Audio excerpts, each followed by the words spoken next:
Nào các bạn nhìn này, hôm nay thì thầy sẽ hướng dẫn cho các bạn cách xây dựng một cái poster, và tất nhiên là nó sẽ thiên về cái kỹ thuật rất là nhiều, nhưng mà thực ra là khi mà chúng ta để ý một tí thôi thì cái nào chúng ta cũng có thể làm được. Và cái bài này thì khi mà các bạn làm xong thì các bạn phải tìm cho tôi, sau cái bài hôm nay các bạn về nhà tìm cho tôi các loại về poster, tìm tư liệu xung quanh nó, và mình khẳng định rằng mình muốn làm nó thì mình sẽ về nhà kiếm tất cả tư liệu đấy và chuẩn bị cho cái việc mà chúng ta làm ra sao. Lần này poster chúng ta sẽ in ra và được chấm trên cổ 60-90. Các bạn nhớ nhá. Ok, vậy thì cái việc đầu tiên mà chúng ta cần làm đó là chúng ta sẽ ấn vào cái Ctrl đó. Trong cái phần ổ E của thầy thì nó có một cái thương hiệu thầy đã kiếm từ rất là lâu rồi. Thầy sẽ làm về một cái thể thao như thế này, và thầy muốn là làm về Mino chẳng hạn.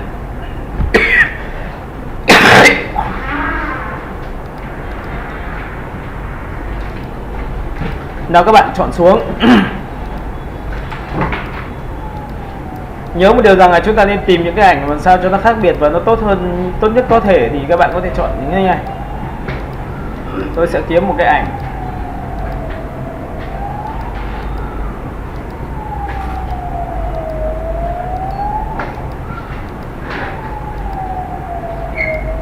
Đây. Mọi người sẽ thấy một cái hình ảnh mà của thầy sẽ làm như này.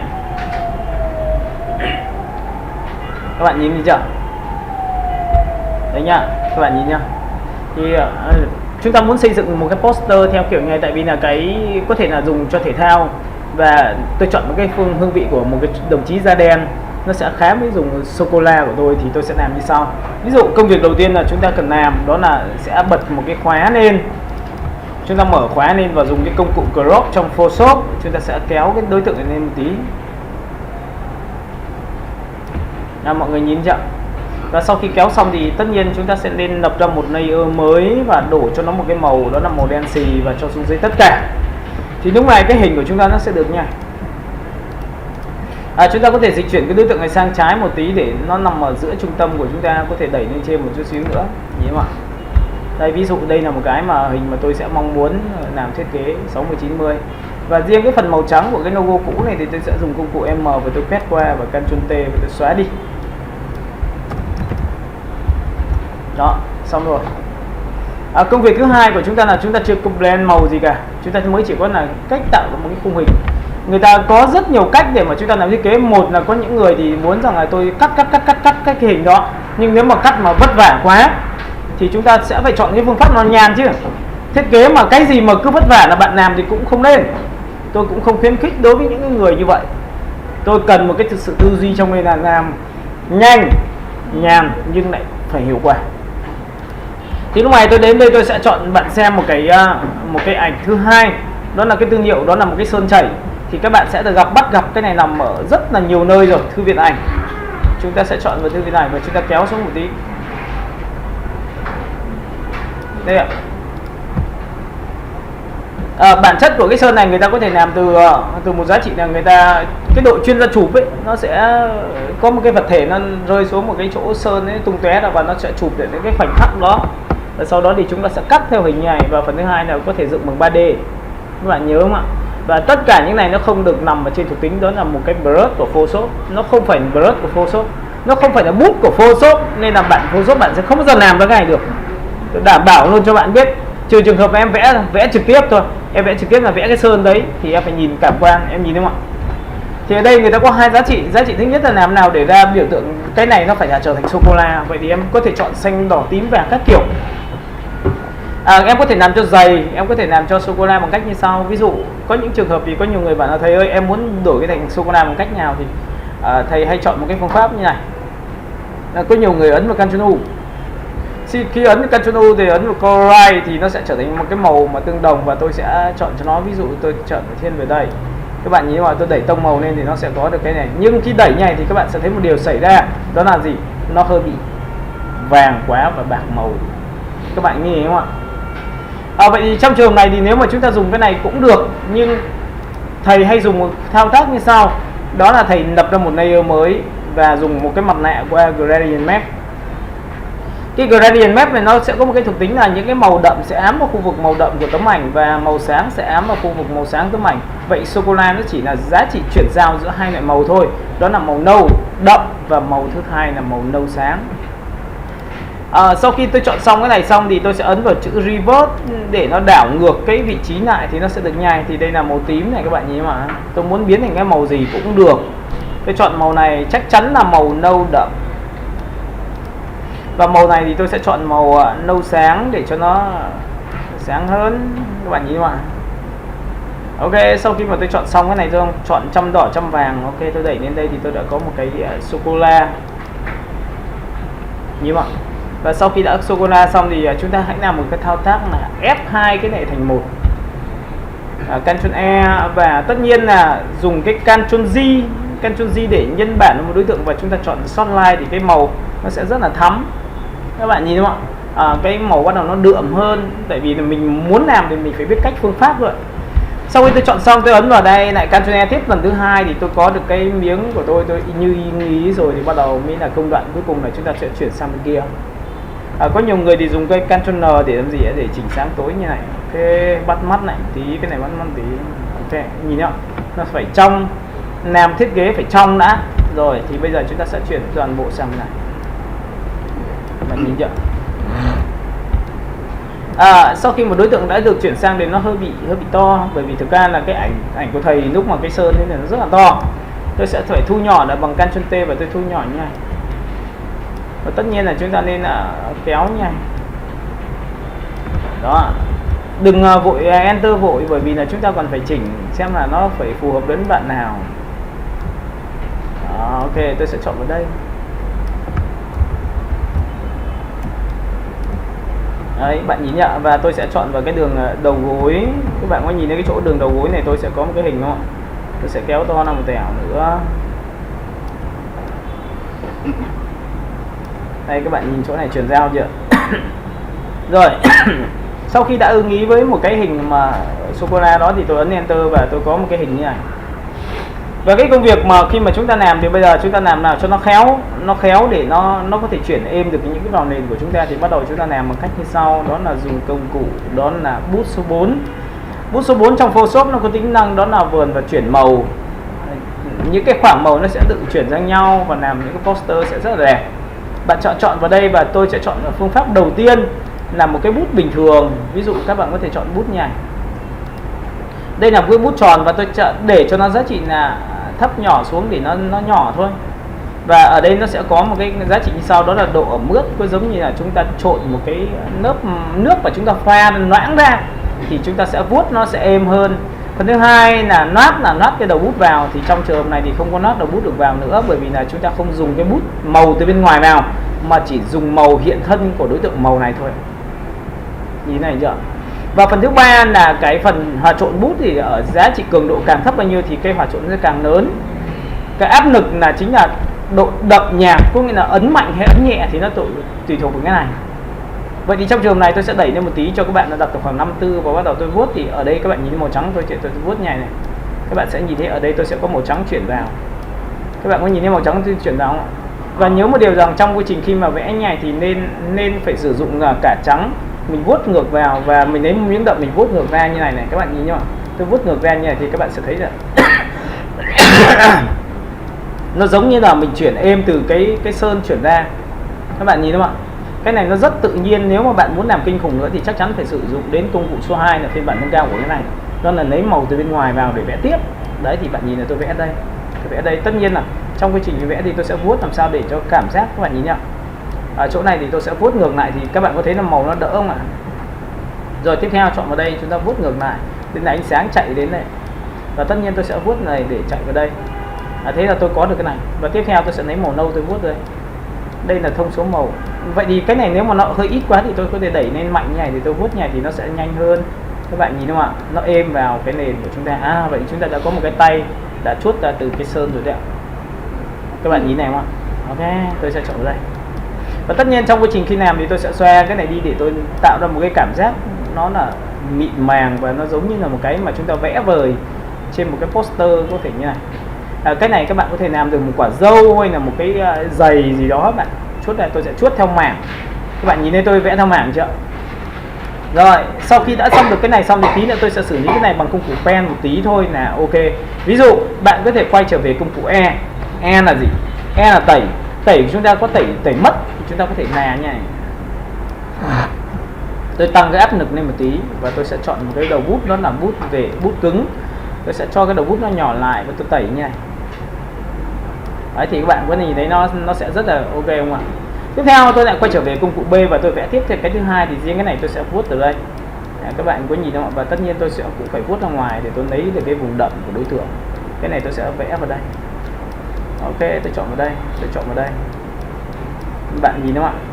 Và khi mà mình làm, cố gắng làm sao để cho nó tự nhiên nhất có thể, là cái đường chuyển động vào trong và chuyển động ra ngoài nó phải ăn ý với nhau, nó ăn xong với nhau. Các bạn nhìn này đúng không ạ? Tôi sẽ vuốt nhảy. Đó, xong rồi tôi vuốt đậm, tôi tô đậm lên.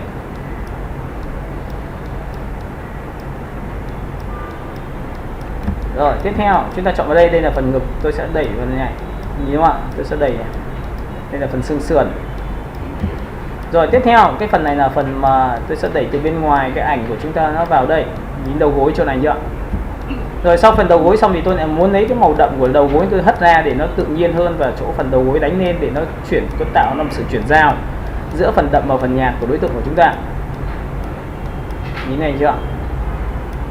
Ok, tôi sẽ vuốt cái đây một tí để cho nó đẹp hơn. Rồi, nhìn không ạ? Rồi tiếp theo từ chỗ này bắt đầu chúng ta sẽ đẩy đậm từ cái đầu gối hất ra để nó cảm giác nó chuyển êm từ cái miếng mà chúng ta đang làm. Đây.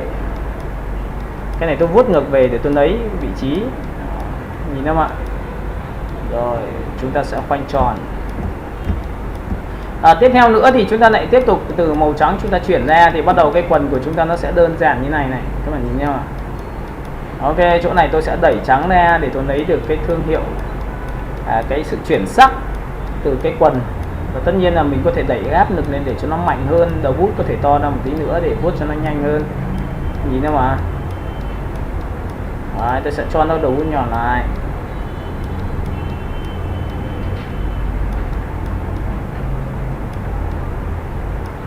Bây giờ thì tôi vuốt ngược lại. Các bạn nhớ nhá, cái gì chúng ta cũng phải làm dần dần, từ từ thôi. Sau đó tôi sẽ chọn vào đây, chỉ vào đây một tí và bắt đầu người ta sẽ đẩy áp lực. Các bạn nhìn này đúng không ạ? Sau khi mà đã làm xong cái này thì người ta bắt đầu mới xử lý đến công đoạn thứ hai, đó là người ta sẽ có dot và burn. Dot là làm sáng ảnh và burn làm tối ảnh. Và đây là làm tươi màu, thì tôi sẽ chọn bắt đầu từ sáng. Các bạn nhìn tôi vuốt qua đây cái thì bạn có nhìn chỗ này ánh sáng nó khối không ạ? Ok, phần thứ hai tôi sẽ chỉnh nhỏ lại một tí để tôi lấy cái thông số, ví dụ rơi tầm khoảng 7 và tôi sẽ chọn một cái biểu tượng như này, tôi cứ gẩy vào đây một tí. Mọi người có nhìn thấy không ạ? Ok, tôi sẽ chọn vào đây, tôi sẽ gẩy về. Các bạn có thấy là tôi gẩy những cái ánh sáng nó chạy như này không ạ? Tiếp theo tôi sẽ chọn vào đây, tôi sẽ gẩy như này, và tiếp theo tôi sẽ chọn vào đây, tôi gẩy như này. Đấy. Thì sau khi gẩy xong thì tôi lại trở về bút B, thì bắt đầu tôi mới chuốc, tôi vuốt ra thì nó mới đẹp được, nó mới mềm được nhá. Mọi người nhìn này. Ok, tôi sẽ chọn vào đây. Đó. Mọi người nhìn chưa? Và sau khi mà tôi đã chọn xong cái biểu tượng về hình rồi thì bắt đầu đến công đoạn số 2 là chúng ta doa. Tôi sẽ doa hình này là hình từ màu trắng, nhìn không ạ? Sau đó thì cái khối này tôi sẽ doa theo khối mảng. Các bạn sẽ đi theo dạng như khối mảng này, phần chân thì tôi sẽ đi nhanh. Chúng ta sẽ mất thời gian một tí thôi.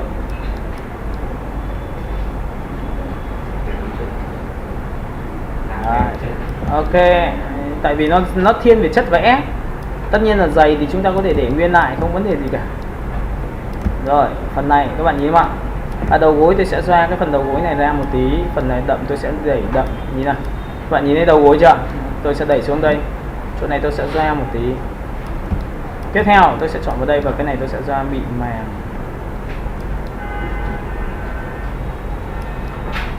Sau khi mà đã làm xong được toàn bộ tất cả những đối tượng đấy thì bắt đầu chúng ta sẽ đến cái phần mà xử lý phần người. Các bạn có thể vuốt vào đây một tí, những cái này tôi sẽ để mảng. Và mặt bắt đầu gì? Nhìn này. Ở đây sau khi làm xong thì người ta sẽ có cái trạng thái thứ hai là người ta sẽ lấy được màu, ví dụ màu này các bạn nhìn tôi sẽ xoa ra này, cái này là một mảng đó là mảng trán, nhìn ra mảng trán không ạ? Mảng thứ hai là mảng đậm. Tôi sẽ xoa qua đây và đi đây. Ok, chỗ này tôi sẽ đi một miếng, tôi sẽ đi rất là rõ ràng về cái hình của chúng ta. Chọn vào đây, chọn vào đây, chọn vào đây, chọn vào đây, nhìn không ạ? Sau khi đã làm xong thì bắt đầu chúng ta sẽ kết hợp từ màu bên ngoài vào để đẩy sáng một vài chỗ để cho cái ánh sáng về poster của mình nó đẹp hơn. Thì bắt đầu người ta sẽ chọn màu từ bên ngoài, từ ấn vào đây, nhìn không ạ? Vào cái màu từ bên ngoài thì tôi sẽ lấy một bút y ngắn, tôi sẽ chỉ vào vị trí, ví dụ tôi lấy vị trí này là cái màu của cái mặt, và tôi dùng bút B và bắt đầu tôi vẽ lên. Cái này tôi sẽ đặt giá trị là số 4 để đặt cho nó nhỏ và chúng ta vẽ, nhìn nào mà các bạn nhìn nhá. Và lúc này tôi vẽ nhanh thì cái cường độ nó rất lớn, bởi vì nó đang là đặt là 92 thì tôi sẽ đẩy xuống chỉ còn 40 thôi. Các bạn nhìn nhau. Ok, tôi sẽ chọn mũi đây, cái chỗ này tôi sẽ đẩy vào đây. Đây là phần trán. Rồi, phần này chúng ta sẽ cắt xuống đây và chúng ta sẽ đi thẳng vào đây, làm cho nó khối một tí. Bạn nhìn chưa? Ok, tôi chọn vào đây, tôi chọn vào đây, tôi chọn vào đây, tôi chọn vào đây. Nếu bạn cần sáng một tí nữa thì bạn đẩy thẳng sáng lên trực tiếp này, thì chỗ này chúng ta sẽ có sáng này, nhìn không ạ? Nhìn không ạ? Ok, chúng ta chọn vào đây. Đấy, sau khi đã làm xong thì bắt đầu chúng ta lại bỏ cái bút này đi và chúng ta dùng màu trực tiếp từ đối tượng để là chúng ta doa sang nhau. Vậy thì tôi sẽ doa như này thì nó sẽ nhuyễn giữa hai cái màu sáng và màu tối để chúng ta vờn ấy, giống như chúng ta vờn khối đấy. Các bạn hiểu cái này không ạ? Cái này thì nó sẽ dành cho cái việc mà rồi thiết kế của chúng ta đã tạm thời. Sau hơn đó thì chúng ta sẽ đẩy mạnh lên và bắt đầu chúng ta sẽ đi một vài cái chỗ này nếp nhăn cho nó đơn giản đi ạ. Đây, tôi sẽ đẩy như này, đúng không ạ? Rồi chọn ở đây. Rồi các bạn nhìn thấy không ạ? Sau khi đã làm xong được toàn bộ tất cả những đối tượng đấy thì chúng ta nên blend màu cho nó một cái bằng cách là chúng ta sẽ chọn vào đây và chọn cho nó một cái thuộc tính, đó là về tôi chọn vào khơi Ctrl M. Tại vì là thực ra là khi ghép một đối tượng vào một đối tượng khác thì hai cái màu nó sẽ không trùng với một màu của không gian toàn bộ cái ảnh đó. Thì tôi bắt đầu tôi sử dụng cái công cụ blend màu xanh blue và tôi sẽ dùng một cái bút tôi kéo ở giữa thì nó sẽ cân bằng giữa vàng và xanh với nhau. Các bạn nhìn không ạ? Và sau khi mà tôi cân bằng được cái giá trị này thì bắt đầu tôi mới dùng một cái thao tác như sau, đó là tôi dùng Spotlight cho toàn bộ cái tấm ảnh của chúng ta, thì cái ảnh của chúng ta sẽ rất là sâu. Các bạn nhìn không ạ? Nó sẽ rất là sâu, nhìn không ạ? Hiểu cái này chưa đã? Rồi, sau khi đã làm xong toàn bộ tất cả những đấy thì chúng ta bắt đầu đến một thao tác thứ hai, đó là làm về chữ. Chúng ta có thể chọn một cái text nhà vô địch.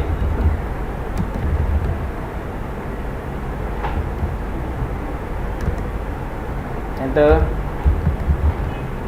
làm từ. Rồi ok, sau khi mà đã chọn xong được cái đối tượng mà của chúng ta rồi thì chúng ta cũng có một cái thao tác này, chúng ta nên làm một cái phần chữ. Tất nhiên chữ thì nó sẽ rất là khó, nhưng mà chúng ta phải làm và xem nhiều thì chúng ta sẽ rút kinh nghiệm. Tôi kết qua phần chữ này dùng Ctrl Shift và ấn vào biểu tượng ngoặc mũi tên tay trái thì bắt đầu nhỏ lại với cái hình thù. Em có thể làm cho dày, em có thể làm cho sơn, em có thể làm cho kem, đều tung tóe được nhà hết. Và tôi sẽ chọn cái nhà vô địch thì nó sẽ bằng cái chiều ngang ở phía trên của tôi như này. Và tất cả những cái này thì tôi sẽ để cho nó một cái nét, có thể là nét rất là mảnh. Các bạn có thể chọn nét mảnh nha, nhìn không? Và sau khi mà đã làm xong thì tôi sẽ có hai cấp độ, là tôi sẽ quét vào cái này một tí, nhìn không ạ? Bạn có thể giảm cường độ đi, nó không phải là màu trắng nữa mà nó sẽ dành nhường chỗ cho cái này. Và lúc này chúng ta chỉ cần ấn chữ gì ạ? Milo. Và cái chữ Mino này thì bạn nên chọn một cái phông chữ nó đậm lên. Ví dụ tôi ấn vào Ctrl T và tôi sẽ phóng to cái này ra một tí. Chúng ta cố gắng làm sao để nó bằng chiều cao của đối tượng như này chẳng hạn. Ok. Và T thì chúng ta sẽ chọn một cái màu, ví dụ tôi chọn màu đỏ. Sau khi đã làm xong, chuột phải chọn vào đây và chúng ta ấn vào Ctrl T toàn bộ, chúng ta thu nhỏ cái hình này. Ví dụ đây là một cái trong những cái thao tác nó rất là đơn giản, nó chỉ làm nhảy. Tất nhiên bạn có thể nhảy từ một cái thùng ra hoặc như nào đấy tùy bạn. Rồi, sau khi đã làm xong thì chúng ta cũng nên tận dụng cái giá trị của chúng ta, đó là làm ra biểu tượng nó chất nó hơi đường phố một tí, bởi vì đường phố thì chúng ta sẽ phải tìm đường phố qua một cái thao tác, đó là thư viện ảnh. Và chúng ta chọn vào cái background. Cái phần này thì thầy đã chia sẻ với em rất là nhiều rồi. Lần này chúng ta sẽ mỗi người chọn một đề tài và làm cho nó, nếu mà làm một bộ thì sẽ rất là tốt, dành cho trẻ con, dành cho người lớn, dành cho người thể thao. Sau khi mà Các bạn chọn vào đây thì tất nhiên không cái gì làm chất liệu bằng hình thật, nên bạn phải kiếm được cái hình thật là tốt nhất. Đây ạ.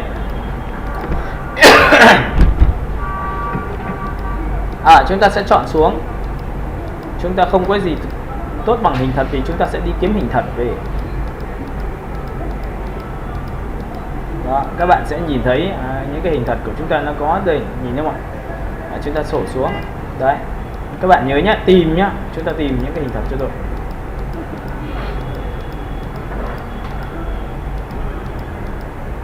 Ok, chúng ta tạm dùng cái này đi ạ. Với một cái thao tác này thì đây là một cái hình thật, thì mình nên tìm những cái hình thật để mình làm chất liệu cho chữ là tốt nhất, chứ không phải là mình vẽ ra, bởi vì vẽ ra mà em vẽ không đến độ nó sẽ bị giả. Tôi ấn vào Ctrl A chọn hết, Ctrl C copy và Ctrl V kép là tắt nó đi sang đó, thì tôi sẽ chọn vào đây. Nhìn các bạn, Ctrl V.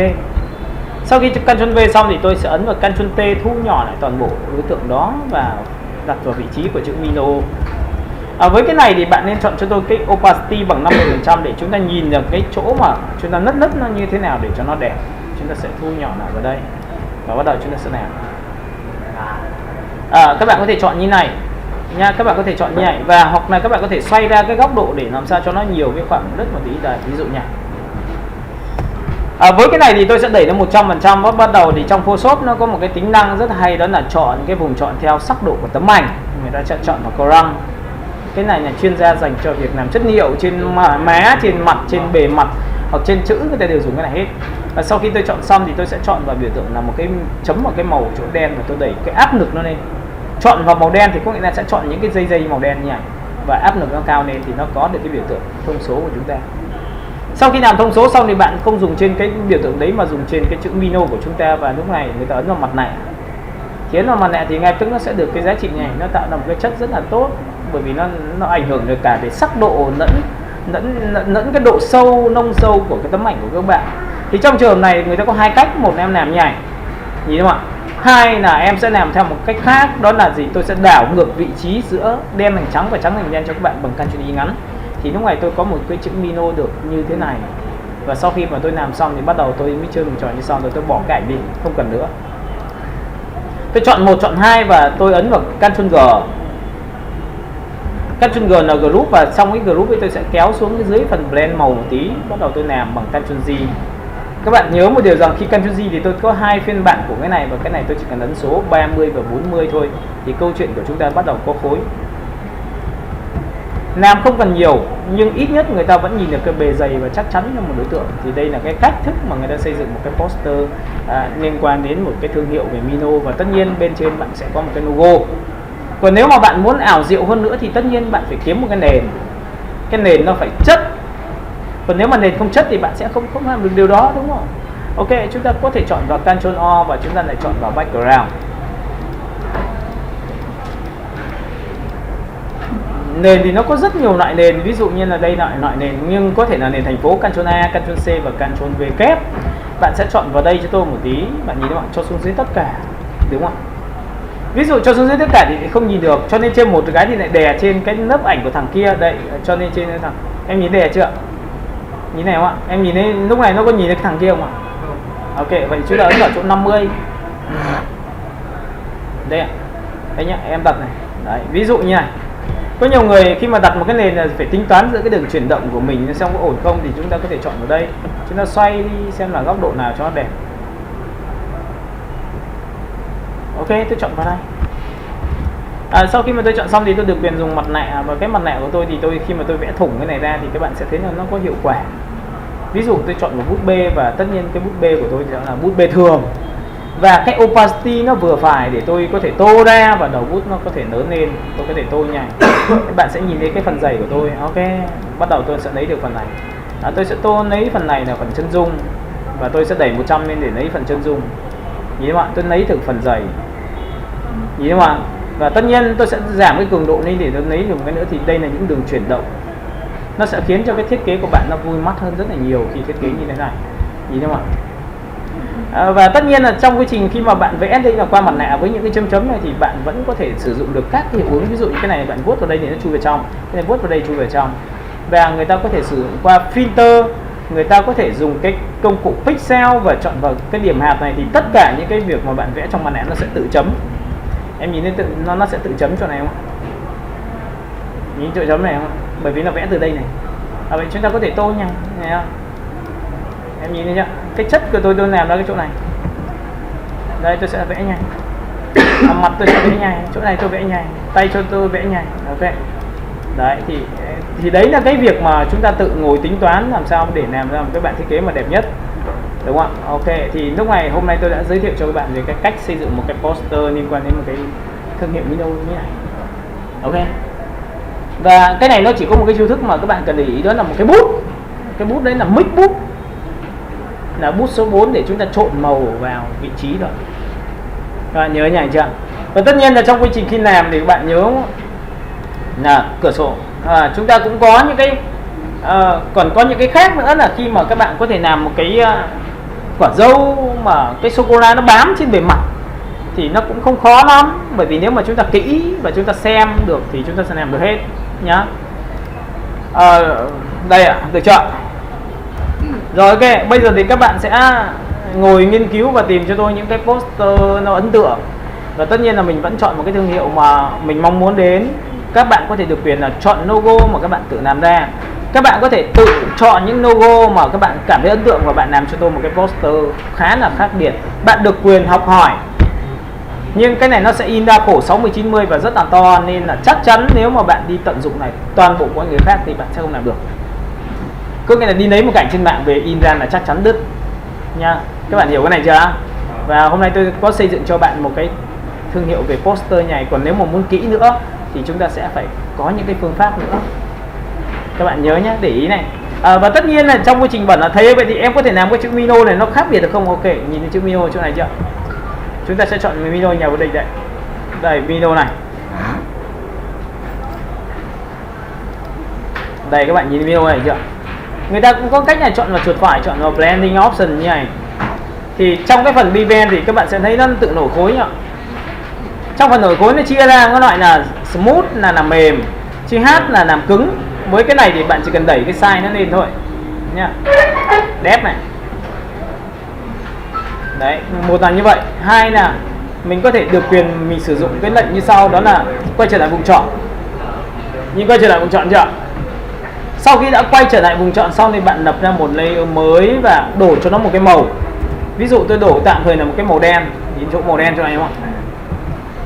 Chuột phải chọn vào blending option thì trong phần này nó có một cái phần style để các bạn có thể chọn vào một cái chữ chrome. Chữ chrome này. Cái chữ chrome này nó có ý nghĩa gì không ạ? Chúng ta sẽ chọn vào phần chữ H để nó cứng lên.